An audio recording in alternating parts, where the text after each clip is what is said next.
నమస్కారం. బీఆర్కే భక్తి ప్రేక్షకులందరికీ స్వాగతం. నేను మానస. ఈరోజు మనతో పాటు ఉన్నారు ప్రముఖ ఆధ్యాత్మికవేత్త, జ్యోతిష పండితులు బ్రహ్మశ్రీ మాడుగుల శివప్రసాద్ శర్మ గురుగారు ఉన్నారు. గురుగారిని అడిగి మే 14న గురువు మారబోతున్నాడు. దీనివల్ల 12 రాష్ట్రాల వారికి ఎలా ఉండబోతుందో అడిగి తెలుసుకుందాం. నమస్కారం గురుగారు. ఆశీర్వచనం తల్లి.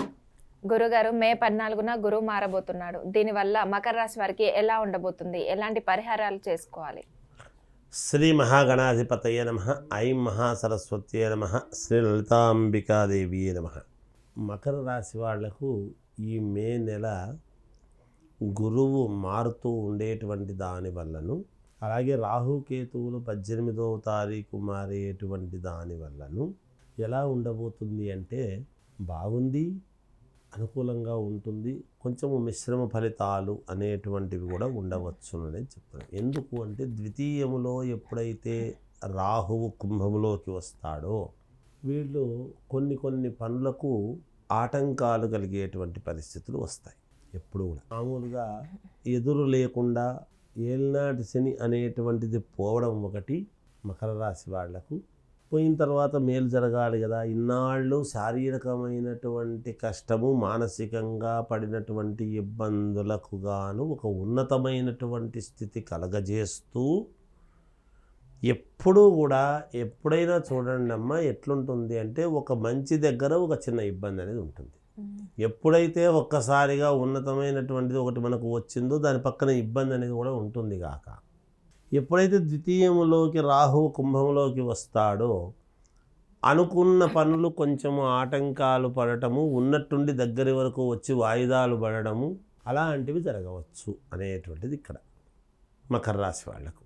కానీ వాళ్ళ లగ్నము రీత్యా కొంతమందికి ఇవి వ్యతిరేక ఫలితాలు కూడా చూపిస్తాయి.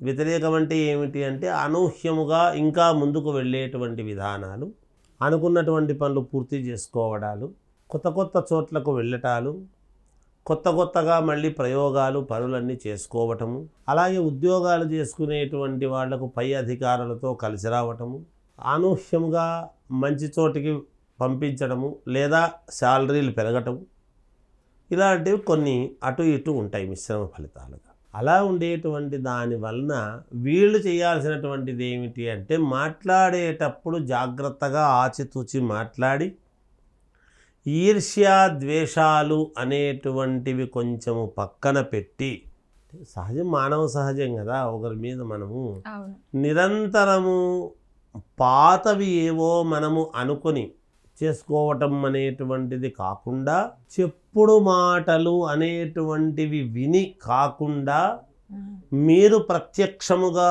చూసి నిర్ధారణ చేసుకొని దాని మీద మీరు మాట్లాడి ముందుకు వెళితే మీకు విజయాలు కలుగుతాయి అనేటువంటిది స్పష్టం ఇక్కడ. ఎందుకు ఆ మాట అంటున్నానంటే ద్వితీయంలోకి రాహు ఎప్పుడైతే వస్తాడో వీళ్ళ యొక్క ఆలోచనలకు, వీళ్ళ యొక్క మాటకు దీనికి ఏమనిపిస్తుందంటే రాహువు ఛాయాగ్రహం కాబట్టి ఇలా అడ్డగిస్తాడు.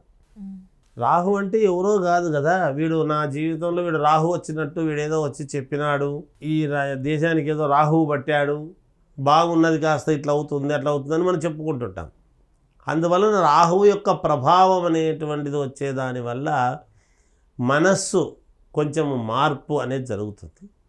నిజానికి మకర రాశి వాళ్లకు ఒకటి అని పట్టుకున్నారు అంటే చాలా పట్టుదలగా అది జరగాలి, చెయ్యాలి అనేటువంటి తపనతో దాని మీదనే దృష్టి పెట్టి ముందుకు వెళ్ళటం చేయడం జరుగుతుంది గాక, ఇంట్లో శుభకార్యాలు చెయ్యాలి అనేటువంటి ప్రయత్నాలు చేస్తారు మామూలుగా. తర్వాత ఏవైనా ఎప్పటి నుంచో ఉండేటువంటి సమస్యలు అనేటువంటివి కొలిక్కి తెచ్చుకోవడానికి ప్రయత్నాలు చేసుకోవాల్సిన అవసరం ఏర్పడుతుంది. ఉన్నతమైనటువంటి చోటికి పోవడం చేయడము, నలుగురితో పరిచయాలు పెరగటం అనేటువంటివి జరుగుతాయి. అధికారుల వలన సన్మానాలు, సభలు, సమావేశాలు నిరంతరము ఉండి బిజీగా తిరగటం లాంటివి ఉంటాయి. ఏ పనికి వెళ్ళినా కొన్ని చోట్ల ఇబ్బందులు ఉండినను వాటిని అధిగమించి విజయము వైపు నడిపించుకొని ముందుకు వెళ్ళటం అనేది జరుగుతుంది గాక, వ్యాపారస్తులకు అనుకూలముగా ఉన్నది, ఉద్యోగస్తులకు అనుకూలముగా ఉన్నది.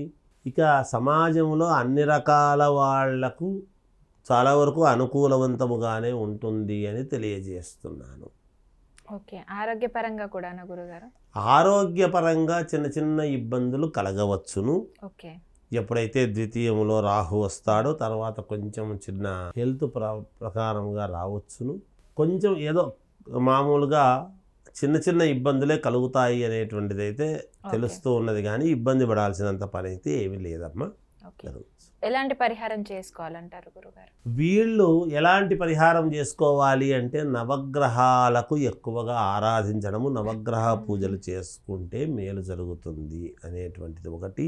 1.25 కిలో బియ్యము గనక దానం చేసినారు అంటే మానసికంగా ముందు మనఃకారకుడైనటువంటి చంద్రుడి యొక్క అనుగ్రహంతో మేలు జరిగే అవకాశాలు ఎక్కువగా ఉంటాయని తెలియజేస్తుంది.